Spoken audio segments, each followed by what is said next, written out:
I'm just going to offer a few thoughts about Carol Ann Duffy's Disgrace from the Meantime collection and throw in a few comparisons to Philip Larkin, because if you're watching this, I'm assuming that you're doing the EDUQAS English Literature A-Level specification. This is a poem about love, or more specifically, it's a poem about the end of love, about the very death throes of a relationship. It's nothing new, of course, that poets speak about love. It's what they do. It's nothing new for Carol Ann Duffy to speak about love in this collection.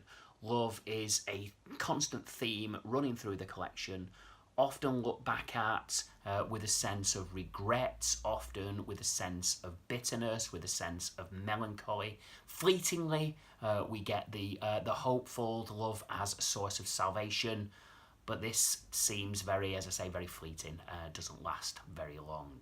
This is a poem with 8 stanzas, each of 4 lines, which of course you, me and Wikipedia know is known as a quatrain.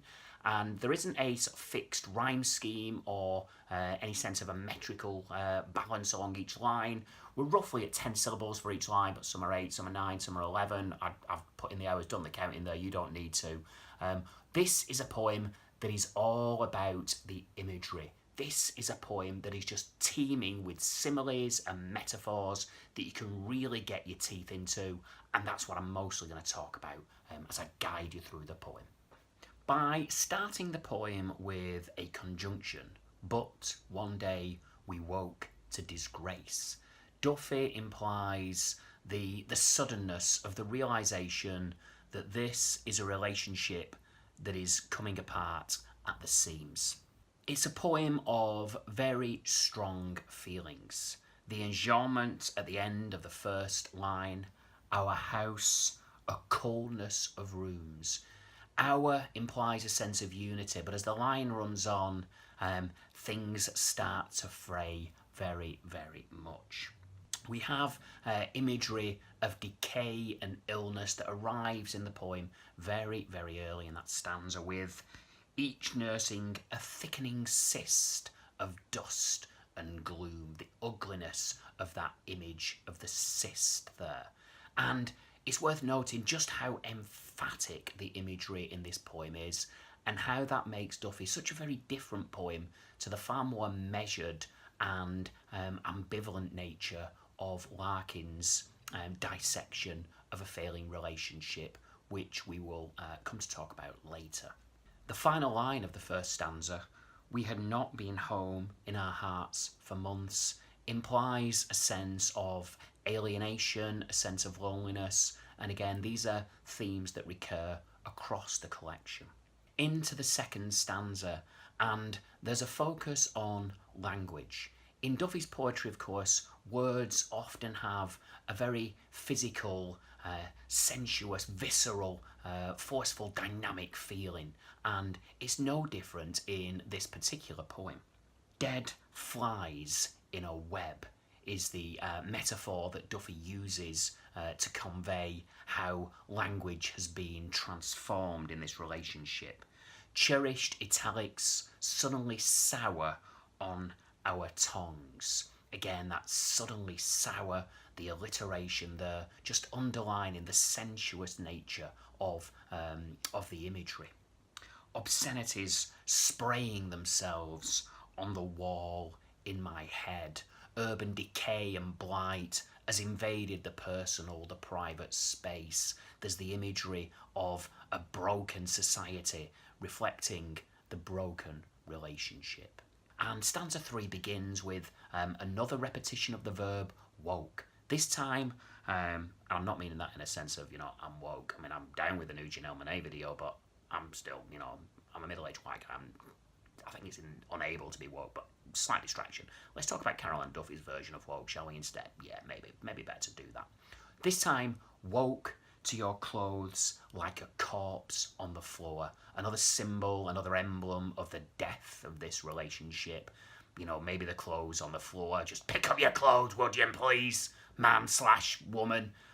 No idea of the exact orientation of the speaker in this poem, and I'm not going to jump to any speculative conclusions, but perhaps the clothes left lying in a heap on the floor, another source of the dark forces driving a wedge between these two people in this relationship. The small deaths of light bulbs. You fixed the light bulb. No, you fixed the light bulb. I did the last one.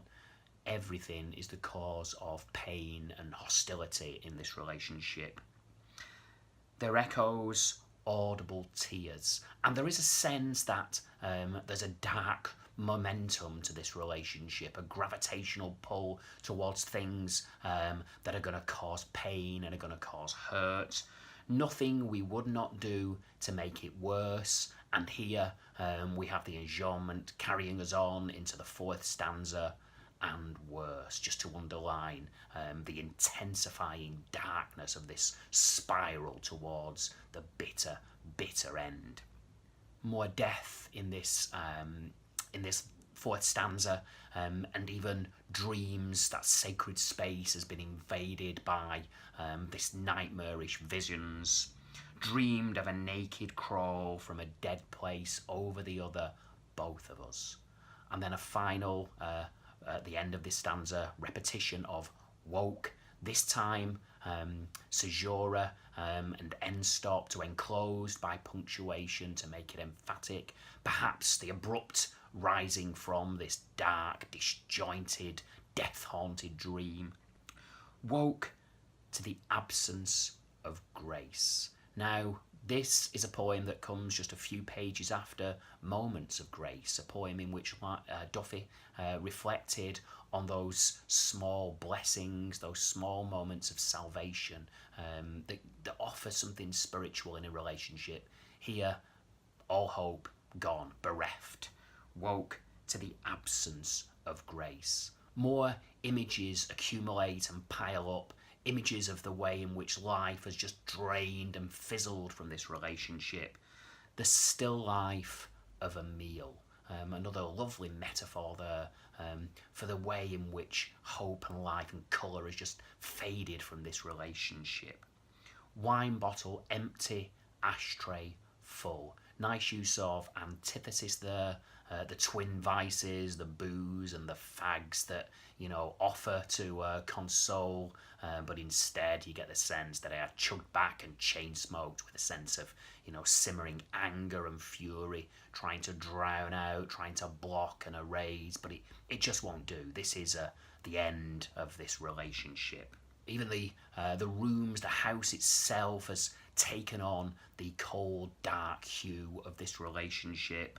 The kitchen is personified with the adjective sullen, and even the fridge gets in on the act.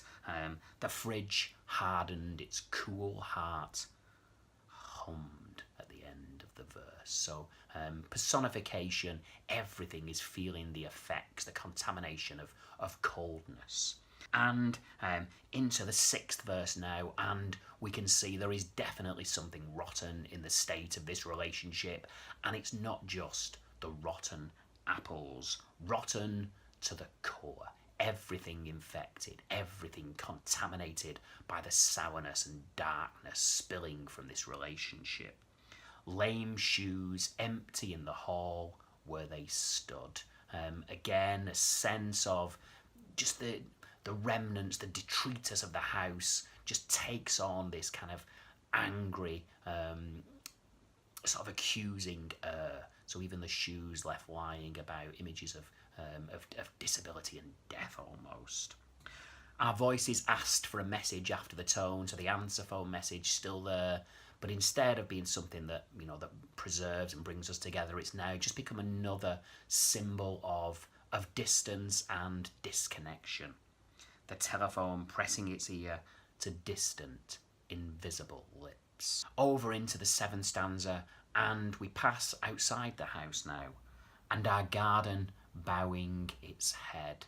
Nature is in sympathy with this dying relationship, and even the flowers are either wilting or are bowing their heads out of a sense of respect for the passing of this once loving relationship. Vulnerable flowers unseen in the dark as we shouted in silhouette. So outside, the flowers kind of shiver and shrink back from the shrieks and screams that are emanating from within as they, another fight, another step towards the very end, the final parting in this relationship.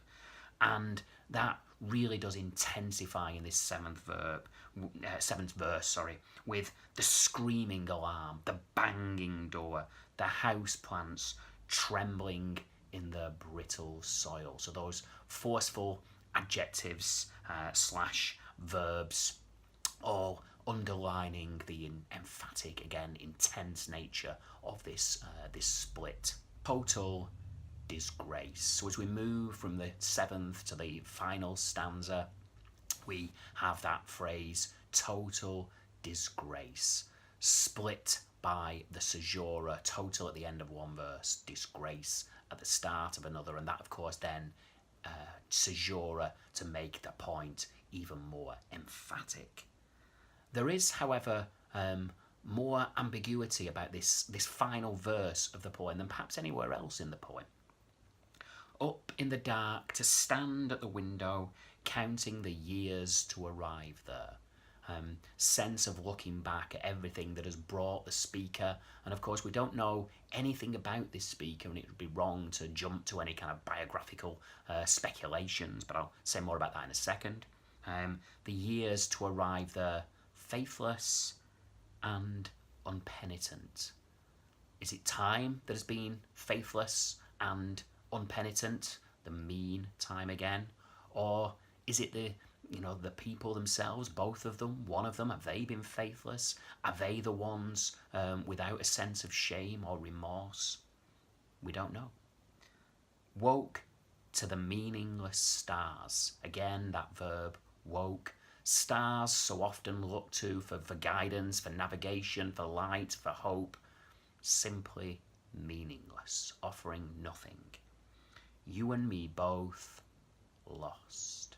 Again, that sense of alienation, being adrift after the end, the termination of this relationship. And the final line, again, another very ambiguous one. Inconsolable vowels from the next room.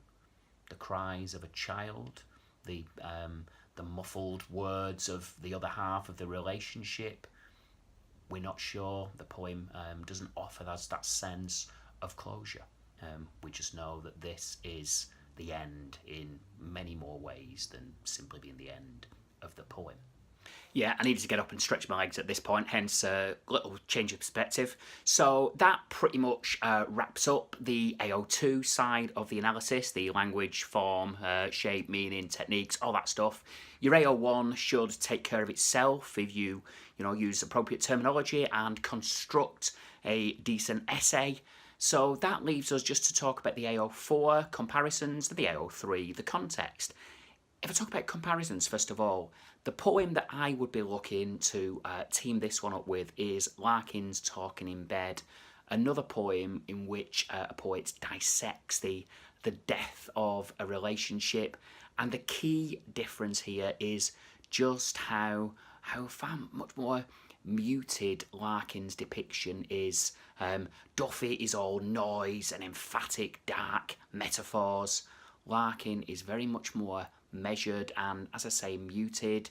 He claims that nature is indifferent, the outside world is indifferent to the end of this relationship, and yet in images like the wind's incomplete unrest, there is still that reflection in nature, in the natural world, even Hardy, of what's going on within the relationship. As for your AO3, it's a tricky one, this, of course. It's a poem about love. The key thing to try and avoid is, the gossipy speculation. Carol Ann Duffy was a lesbian. That meant all her relationships were fraught and anxious and dark. Nothing of the case, of course. Best to say that this is a love poem. And as such, it's part of a tradition of love poetry, which we can extend right back to, Shakespearean sonnets and before, if you want to stretch that far back. But if we, start at Shakespeare, we can think about, rough winds doth shake the darling buds of May, that link between imagery of the natural world and the relationship. And Duffy continues that tradition in this particular poem. So, that concludes a little rumination on Disgrace. Hope you enjoyed it. Hopefully more of these videos along soon. Apologies for all that woke stuff. Don't know what was going through my head there. Anyway, got to go now. My mum's calling me down for my tea. Alright, bye-bye.